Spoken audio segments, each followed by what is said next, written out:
Bili ka na, mauubos na to. Konti na lang to, oh. Ano ba yan? Gayuma po to para sa mga pangit na katulad ninyo. Yung tipong wala talagang magkakagustong babae, wala pang jowa since birth.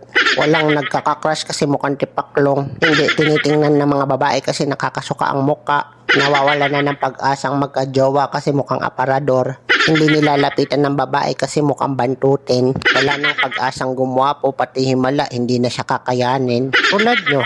Ano ka ba? Nagbebenta ka ba o nanlalait? Magkaiba yun eh. Yung bebenta, papabilhin mo ako. Yung nanlalait, yung ginagawa mo. Napakasungit nyo naman, sir. Nagsasabi lang ako ng totoo. Pag-asa nyo na to, 500 nga lang to. Paano ako bibili? Paubos na to eh. Dinurog mo na ako sa panlalait mo eh. Sorry na, sir. Nagsasabi lang naman ako ng totoo. Tsaka para sa'yo naman to eh. O sige, 500. Gawin ko 250 na lang. 250, hindi ka nalugi dyan ah. Ah, ganun ba? Oo, sir. Sige pa. Bigyan mo akong 2. Yun, bibigay ka rin pala, sir eh. Maganda yung nalalaman nyo yung totoo. Salamat. Daming ate, bibili din pala.